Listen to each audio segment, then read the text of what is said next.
تو ایسے چل رہا تھا ہمارا پیارا پاکستان۔ جو خوفناک انکشافات اس وقت سامنے آ رہے ہیں، اس سے ایک ہی سوال ذہن میں ابھرتا ہے کہ ملک ایسے چلتے ہیں جیسے ہمارے حکمران چلا رہے تھے۔ انکشافات کا سلسلہ مشہور کالم نگار جاوید چودھری کے کالم سے شروع ہوا، جو اب ٹی وی ٹاک شو سے ہوتا ہوا سوشل میڈیا کی زینت بن چکا۔ لوگ اپنی انگلیاں حیرت سے منہ میں دبائے بیٹھے ہیں۔ جاوید چودھری کے کالموں کے بعد رہی صحیح کسر نواز لیگ کے ملک احمد خان نے پوری کی تو اون چودھری بھی پیچھے نہ رہے اور سب راز الفاگل دیے۔ دوسری طرف عمران خان بھی قمر جاوید باجوہ بارے روز بروز نئے انکشافات کا سلسلہ جاری رکھے ہوئے ہیں۔ اتنا کچھ ان چند دنوں میں ہم جان چکے ہیں کہ لگتا ہے اب ہم پر کسی خبر کا اثر نہیں ہوگا۔ اتنی بڑی بڑی باتیں اب معمولی سی لگنے لگ گئی ہیں۔ اب پاکستان میں کوئی خبر نہیں رہ گئی۔ خبر اسکینڈل بھی شاید اپنی اہمیت کھو چکا۔ یہی پی ٹی آئی جو روز باجوہ صاحب پر تیر برسا رہی ہے، اس جماعت کے اسد عمر اور پرویز خٹک باجوہ صاحب کے پاس عمران خان کی یہ پیشکش لے کر گئے تھے کہ اب مدت ملازمت میں دوسری توسیع لے لے۔ عمران خان کہتے ہیں انہیں جنرل باجوہ نے کہا کہ انہیں مدت ملازمت میں توسیع دی جائے، جبکہ جنرل باجوہ جاوید چودھری کو بتا رہے تھے کہ میرے تو فرشتوں کو بھی علم نہ تھا۔ خان نے زبردستی دی۔ اب بتائیں کس کی بات ماننی ہے؟ ایک طرف ہاتھ میں ہر وقت تسبیح گھماتے راسن مدینہ کے خود ساختہ خلیفہ ہیں، تو دوسری طرف سپہ سالار ہیں جو راسن مدینہ بنانے میں مدد فراہم کر رہے تھے۔ دونوں میں سے ایک تو یقیناً سچ نہیں بول رہا۔ عمران خان ہمیشہ کہتے ہیں کہ وہ کسی فوجی فیکٹری سے تیار شدہ سیاستدان نہیں ہے جیسے نواز شریف ہیں، لیکن اب پتہ چل رہا ہے کہ عمران خان کی خفیہ ملاقاتیں تو 2017 سے جنرل باجوہ سے شروع ہو گئی تھیں، جب نواز شریف وزیر اعظم تھے اور انہیں جنرل باجوہ کے گھر جہانگیر ترین لے کر گئے تھے۔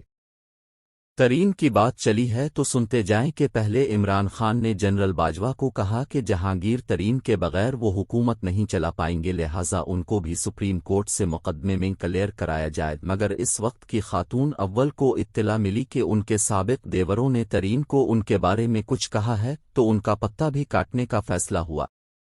یوں چیف جسٹس ثاقب نثار سے کہہ کر ترین کو ڈسکوالیفائی کرایا گیا۔ یاد آیا اون چودھری بتا رہے تھے کہ انہیں وزیر اعظم عمران خان کی تقریب حلف برداری میں جانے سے اس لیے خان صاحب نے میسج کر کے روک دیا تھا کہ بیگم صاحبہ نے رات کو خواب دیکھا تھا کہ اون چودھری کا اس تقریب میں موجود ہونا برا شگون ہوگا اور خان صاحب اپنے 5 سال پورے نہیں کر سکیں گے۔ یوں اچھے برے وقت کے ساتھ ہی اون چودھری کو خان صاحب کو 5 سال پورے کرانے کے نام پر روک دیا گیا۔ 5 سال پھر بھی پورے نہ ہوئے۔ بات خوابوں سے ہوتی ہوئی جادو تک پہنچ گئی، جب خاور مانیکا کے بھائیوں نے جہانگیر ترین کو بتایا کہ ان کی بھابھی جادوگرنی تھی، اور یہ بات کھانے کی میز پر عمران خان کی موجودگی میں بیگم صاحبہ نے ترین سے کہی کہ ترین صاحب میں جادوگرنی نہیں ہوں۔ ترین نے رحم بھری نظروں سے اوپر دیکھا لیکن پتہ کٹ چکا تھا۔ جادو سے یاد آیا، جنرل باجوہ کہتے ہیں کہ انہیں عمران خان نے بتایا تھا کہ انہیں بیگم نے بتایا ہے کہ ان پر کسی نے جادو کر رکھا ہے۔ جنرل باجوہ بولے، ہاں میری بیوی نے مجھ پر جادو کر رکھا ہے۔ اب پتہ نہیں وہ طنز کر رہے تھے یا عمران خان کو کچھ سنا اور سمجھا رہے تھے۔ اب عمران خان کہتے ہیں کہ ان کے دور میں جنرل باجوہ نے چپکے سے امریکہ میں حسین حقانی کو ہائر کر لیا تھا اور انہیں ادائیگی بھی کی گئی تھی۔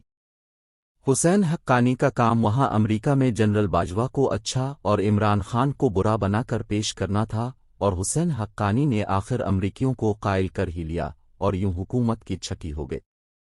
اب سوال یہ پیدا ہوتا ہے کہ عمران خان جو امریکیوں کے خلاف مسلسل تقریریں کر رہے تھے، وہ دراصل حسین حقانی کا کام آسان کر رہے تھے۔